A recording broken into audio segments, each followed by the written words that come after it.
One. Hi everyone, I'm Kimi. And I'm Holly. And this is Hollywood Review. On the show, we review plot lines and discuss various types of movies. The catch? Holly has not watched too many films in her life, and so she takes notes as a first-time watcher. So come along with us as we listen to her retell the film in her own words. Today, we're going to review the 2011 Christmas comedy, A Very Harold and Kumar Christmas. Yes. Very Harold. I can't be very serious when I discuss this movie, but I am going to read my synopsis first. Mine's pretty short and sweet, and then I cannot wait, Holly, to hear you tell the story. I took a lot of notes this time because this movie was all over the place. I can't. Okay, I'll read mine real quick because I really want to get to you. 7 years after breaking out of Guantanamo Bay, and 2 years since they last spoke, Harold and Kumar have gone their separate ways. Harold cleaned up his act, quit smoking, landed a big job on Wall Street, and married Maria. Kumar? Not so much. He's still in the same messy apartment, kicked out of med school after failing a drug test, and just got dumped by his girlfriend, Vanessa. Then she shows up with a bombshell. She's pregnant. Meanwhile, Harold is hosting the Christmas with Maria's dad, Mr. Perez, Danny Trejo, who's super protective and brings along his beloved Christmas tree that he's been growing for 8 years. No pressure, right? Kumar gets a package meant for Harold and decides to deliver it. Turns out it's a giant joint. Kumar lights it up. Harold freaks out, tosses it out the window, and it lands in the tree, burning it to a crisp. Like, it goes out the window and, like, comes back in. Yeah. Yeah, it's a pretty... And I think also that's, like, one of the big 3D moments. Yeah, this is, like... Are 3D TVs still a thing? Can you still get one of those? I don't know. Anyway, now Harold needs a new tree fast. He learns Kumar's buddy Adrian is going to a party with a Fraser fir, so Harold agrees to drive him there if he can snag the tree. Things spiral from there. They crash the party, meet Adrian's date, who happens to be the daughter of a Russian mob boss, and suddenly Harold and Kumar are running for their lives. They bump into old friend Rosenberg and Goldstein, try to steal a tree from a church, and somehow end up in a Christmas show with Neil Patrick Harris, who, by the way, died, got kicked out of heaven, and now has telepathic powers. He hooks up with a tree and a waffle bot. That's the only way I could describe that. It just hooked up with a tree and a waffle bot. Waffle bot is my favorite character in the whole thing. Yeah. On the way home, they get kidnapped by mobsters, saved by Waffle Bot, and Harold accidentally shoots Santa. Kumar saves Santa's life, and in return, Santa flies him home in a sleigh. Turns out, Santa sent that joint to bring the guys back together. Harold finally stands up to Mr. Perez, earns his respect, and learns Maria is pregnant. Kumar and Vanessa get back together, and Kumar promises to retake the exam and quit weed, though Vanessa offers to help him cheat on the drug test. On Christmas morning, Santa leaves a new tree, Harold lights up again, and he and Kumar share a joint like old times while Santa flies overhead smoking a bomb. So, this movie's so crazy that yours was pretty crazy anyways. Correct. Like, if you guys remember when we did Evolution and, like, my synopsis did nothing justice because of butts and buttholes. Yeah. Like, this was a very tame, very calm, like, I tried to make it as PG as possible. This is not this is a rated R movie for a reason. Yeah, it definitely has a lot of naked stuff in it. And a lot of, like, really crazy... shit happens. Anyway, okay, I am ready for you. Okay, so first off, Santa at the mall seems both too real and too fake. Because, like, well, of course, the guy being mall Santa's probably not, like, the cleanest of caricatures. Right? So he was kind of too real, but then also, like, he's super ridiculous. Did it make you feel like you've met that Santa before? Kind of. Yeah, right? Bit. That's what I said too. I was like, that is every mall Santa, unfortunately. Okay. Kumar is getting weed from Santa. Cut to product placement for 3D TVs. Side note, do they still make 3D TVs? Yeah. Bobby Lee gets egged to death by a car of a cheating ex-boyfriend. Which, like, why were they egging them? They never go back to that. No, they don't. What were but they that whole scene of it, like, doing? gunfire, but, like, he's, like, protecting Yes! them. Like, he get... like, he dies. Like, it's a very ridiculous scene. And probably, again, if you got one of those 3D TVs, another crazy 3D spot... Someone pees on the car of these rich guys. They never really explain what evil rich people stuff they do. I don't know why those people were so mad at them. Weed guy roommate on bang mission to deflower internet hussy. That's fair. Yeah. That's fair. Yeah, I mean... Her name was Mary, like the Virgin. That's so stupid. Rich guy is now at different fancy whore's house, and they show quite a bit of her too. Like, and this is all only of it. Maybe 10 minutes into the movie, 5 minutes. Maybe. I think it was like 8 or 9. It wasn't far into the movie. No, it wasn't. Yeah. And then the part we were all worried about. That's right. Machete shows up. Machete. Yeah. Thank God there wasn't nearly enough going on in this movie. I think I was only at like 15 minutes at this point in the movie. Oh, and he brings the whole family, like 20 people, with a camper and a whole pig on a like spit that he's brought with him. Yeah. Yeah. Fake Waffle Bot commercial. Ex-girlfriend of Weed Loser sees his sad boy apartment and reveals she is pregnant, and she is pissed. Back to the rich guy who tells Latin grandma butt fucker, and then he's telling her where the bathroom is. That was good. Yeah, that was like good. He messes up like speaking Spanish to her. Yeah. All of a sudden, Machete loves a real Christmas tree, which I thought, what? Why? And then they tell that ridiculous this backstory. Character, like, as, like, the toughest guy ever, and you're gonna be like, and he loves a fresh Christmas tree. I have some thoughts on why this was the main plot. I have, yeah. But continue, and we will discuss. Okay. This is important. Yeah. Rich guy is going to decorate for love or something gay like that. Weed Loser is friends with Rich Lamo and busts his ass on the sidewalk like 3 seconds into being there. Crazy box with giant 3D joint shows up, and they burn Christmas tree, Machete Christmas tree down with it right away. Hood Rat Tree Lot fucks up the Rich Lamo and new guy's good dad Christmas tree replacement mission all up.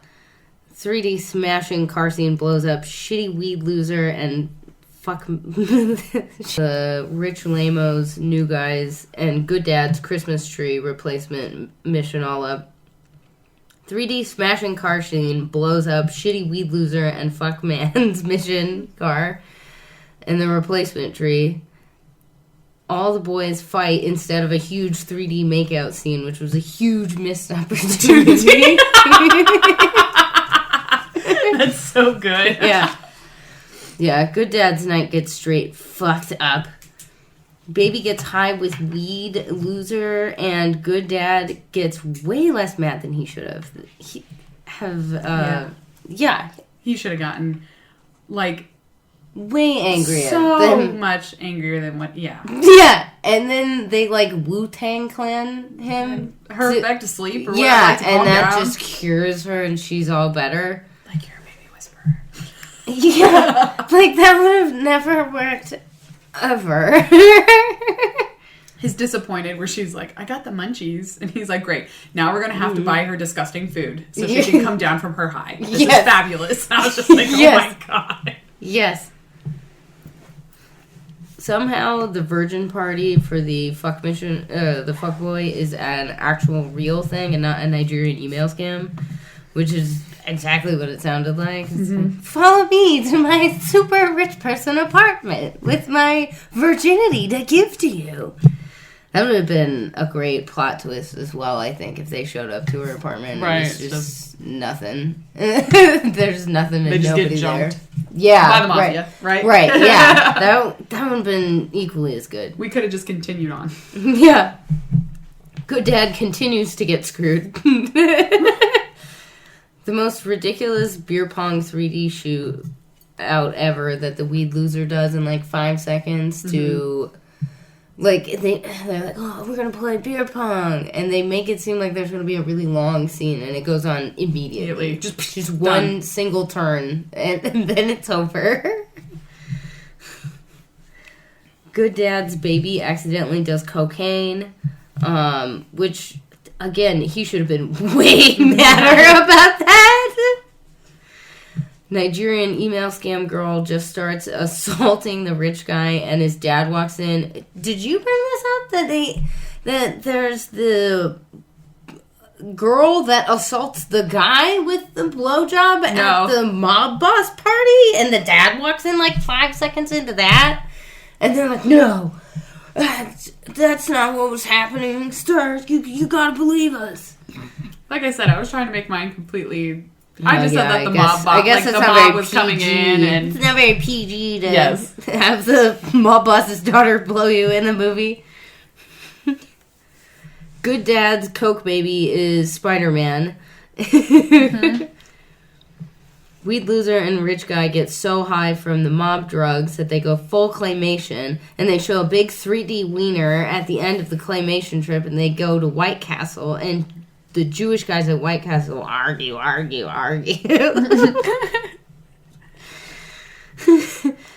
Dude, it's the balls. I don't know at what moment somebody said that in the movie, but I did write that down right away. Yeah, dude, it's the balls. Because I was like, well, no one in the world's ever wrote that sentence out.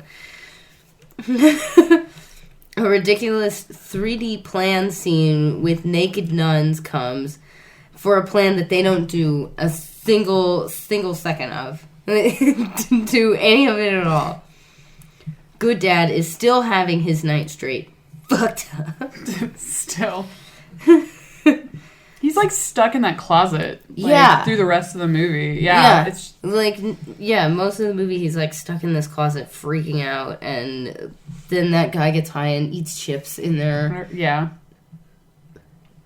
Sissy heart-to-heart happens between the weed loser and the rich guy in the alley, and they get pulled into the Nutcracker. Wafflebot is back. Best character in the whole movie. I love Wafflebot. Do you think Wafflebot's a boy or a girl? I think Wafflebot is a boy. Yeah? And I think Wafflebot should run for the next presidency. Because it's a boy? See, because I thought Wafflebot must be a girl. Well, I don't know. You can't really give a sex to a robot. A Wafflebot. A Wafflebot. You can, I guess, a robot if you make them, but this Wafflebot you can't. Anyway, I would vote for Wafflebot. Yeah. I would vote for Wafflebot as well. Yeah. Neil Patrick Harris is there now, and they want you to see him real bad. They put up, like, his name in lights, 15 times, and there's a whole can with him shit. Yeah. I mean, I guess at the time of this movie, though, that would be, the biggest guy ever. Yeah, and, not to interrupt about this, but, if you look up... So, right now, audience, Google... A Very Harold and Kumar 3D Christmas, and you will find the green picture, and it's just Neil Patrick Harris. I need to tell you right now, he did not show up in the movie until 50 minutes into the film, 40 minutes into the film.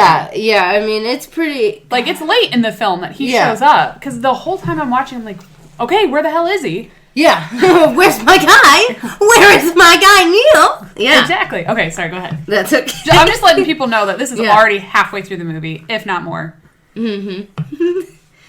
Neil kissed a man and yells at him for being too gay, and Neil begs fake boyfriend for a bunch of crack. That's his husband, by the way. That in real life, that was his husband. That's his real husband. Yeah. God, a lot of layers to the Neil Patrick Harris I know. Because I was like, I think that's his husband. Well, you might have to fact check me, Nick. Even weirder with Neil here. I gotta tell my producer to fact check me on that one. He didn't do notes for me today, so. So throw him in front of that bus again. Tell him he's terrible. Neil, I'm pretty sure that's the Sorry, go ahead. Neil gets a girl naked right away. Like, immediately starts like, oh, wow, your shoulders hurt. And, like, starts just assaulting her. Oh, my God. They could get his whole wiener out and everything. I skipped past that, but... Well, they show an awful lot. I skipped past every naked scene. I did not see a single penis or boob. So. You missed a lot of scenes in this movie, then. Well, I mean, like, I know what happens in the scenes, but yeah. I did not watch it. Okay. Okay. Neil gets girl naked right away in this scene. So much happens. Gay, not gay, then gay again, then chick is assaulted, and then this poor girl, boom, Wafflebot is back. That's what I wrote down. I love Wafflebot. Yeah.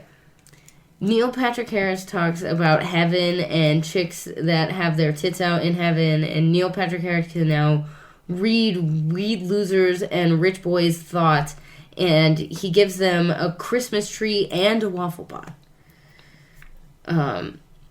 Which, I don't know, what are they gonna fucking do once they get this giant Christmas tree? They don't even have a car anymore. They're just gonna carry it out of there all the way back to wherever the hell they came from? Yeah, pretty much. They were just gonna figure it out as they went. Right, and this whole movie is supposed to be, like, until, the next morning? Yeah, it's supposed to be until, 1 a.m., because they were going to midnight mass. Yeah, this is the longest day in... ever. The whole world. There's so much that happens. Mob idiots tie up weed loser and rich guy to a pole and are going to light them on fire, but they don't have a lighter. They have to get into a slap fight, and the weed loser and the rich guy power of friendship to talk them down, and they still try to kill them, but Wafflebot, our trusty steed, comes back and kills them all because pancakes are gay. That was a pretty good little chunk there.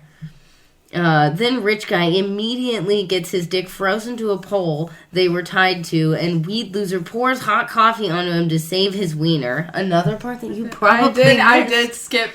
Probably missed that. I was like, ooh, I think wiener's about to come out. Fast forward. It definitely did. Are those their wieners? Or are those They're probably prosthetics. They're probably stand-in things. Most of the time. Movie magic. I have a question. I will ask this question at the end, so continue, but I got some questions that I need to ask. Okay. Like, thoughts. Good dad is still fucked and now has a coke problem. Coke baby breaks out of the closet and fights the mob boss. Fuck Quest guy gets... Fuck Quest guy uses a shake weight to knock out the mob guys and escape. Somehow the movie still isn't over. And more weird shit keeps happening. They somehow bring up infertility right before shooting a gun into the air and hitting Santa in the face. I don't think you covered that in your thing I did either. too. I said... Shot Santa right in the face. that Kumar shoots Santa. Oh, you did say that. But you didn't say in the face, which I feel like is... I did watch that whole scene where they stitched it up above his eye. Yeah, I watched that whole thing. Yeah. Yeah. Santa has huge 3D wound on his face. They do Santa surgery right there in the alley because somehow Weed Loser knows how to do that. They now reveal that the giant joint that burnt the Christmas tree down was a gift from the Santa bromance that these two idiots go to fall back in love. No tree still. And the rich guy tells his father-in-law, Machete, he tells his father-in-law, hey, I'm not getting you a tree, and you're just gonna have to deal with it. And somehow that makes them, best friends now. Respect him. Yeah, he's like, yes, I understand. Like that. Real recognize real. Yeah. Yeah. Weed Loser breaks back into his ex's parents' house and begs her to let him be a dad. Weed Loser says out loud, let's have some sex before you get all fat on me, to his pregnant girlfriend. Which that's a quote from the movie. Quote. Yes. Bloody Santa drops off a Christmas tree, Somehow, this is all in one day. Wafflebot is back.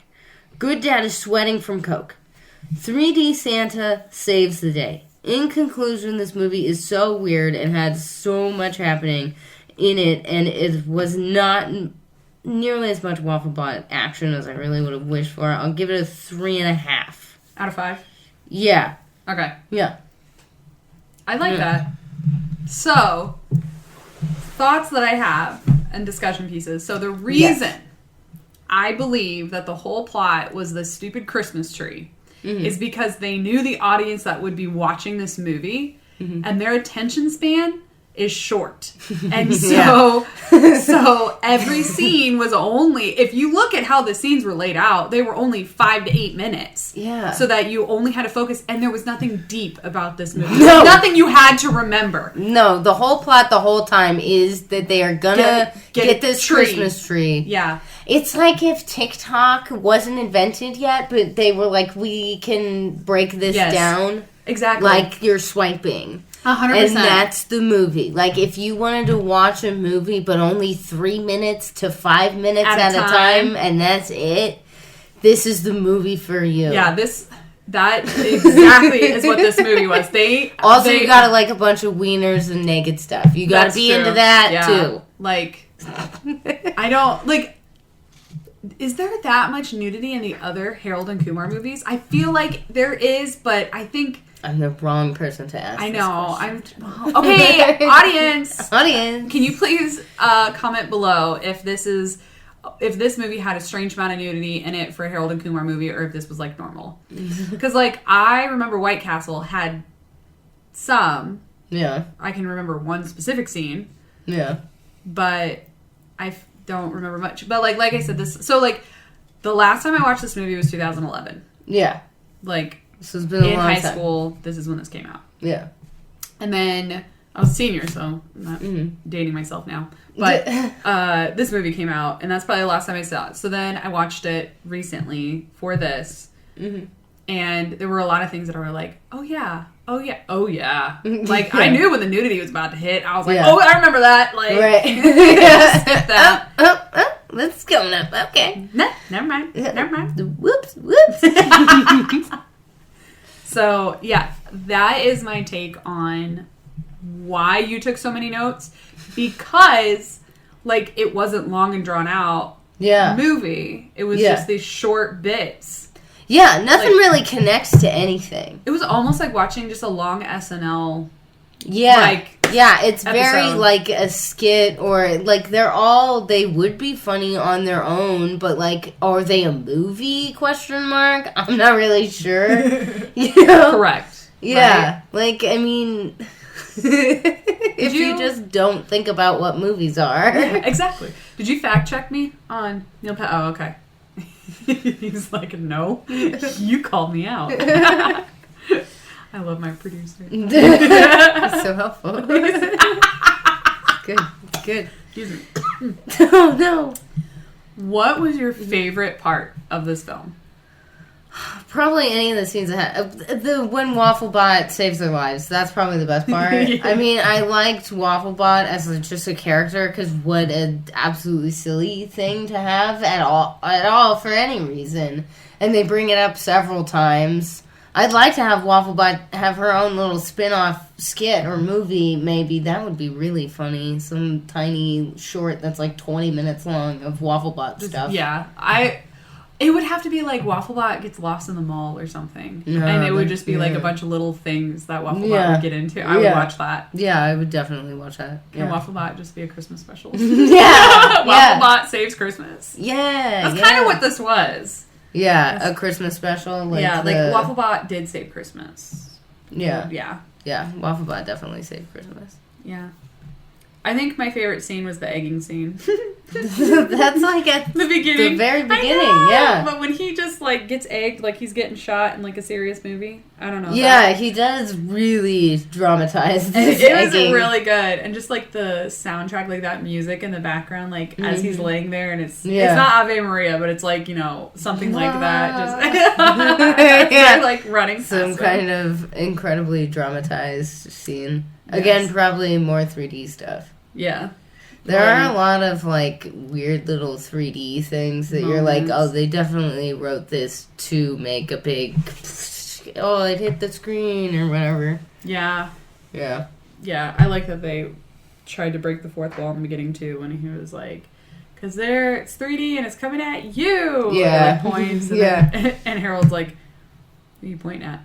Yeah, I mean, it's kind of one of those things that, again, makes me think of, like, those product placement things. Like, was this made by, like Sony or something? Right, exactly, yeah. Like, that was, like, having a 3D TV out at the time?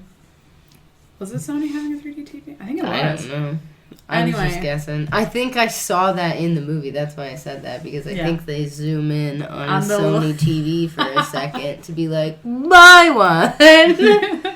If you have product placement in your movie, I'm picking it out. I don't know why. My brain has to find it. I love that.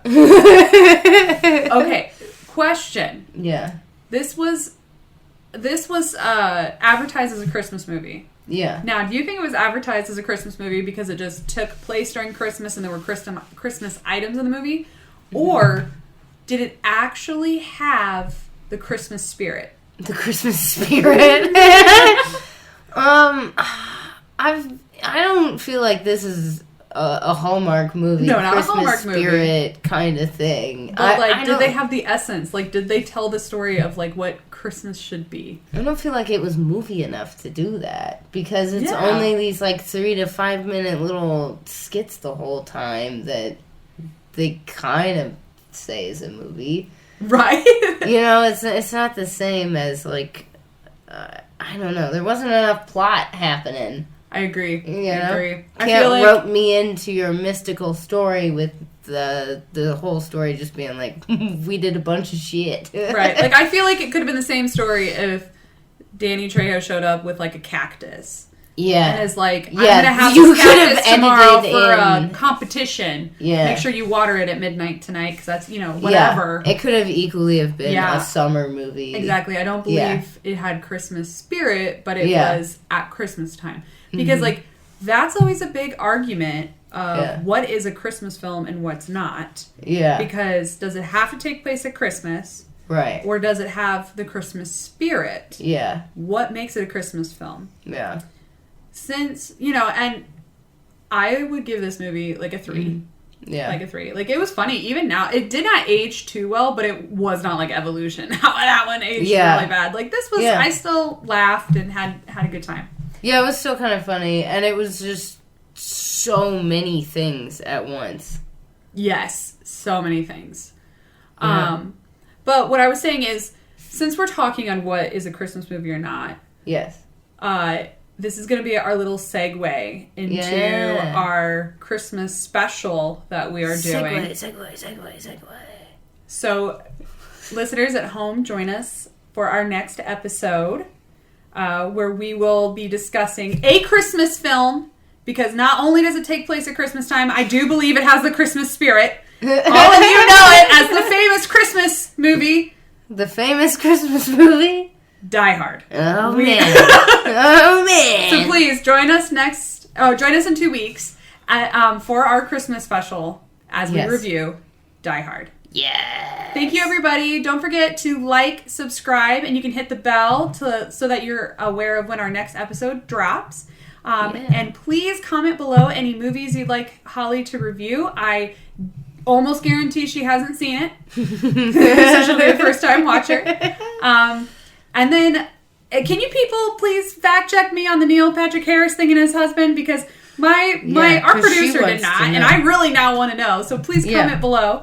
And have a great rest of your day, guys. Thank you for joining. Merry Christmas. Merry Christmas. Bye. Bye.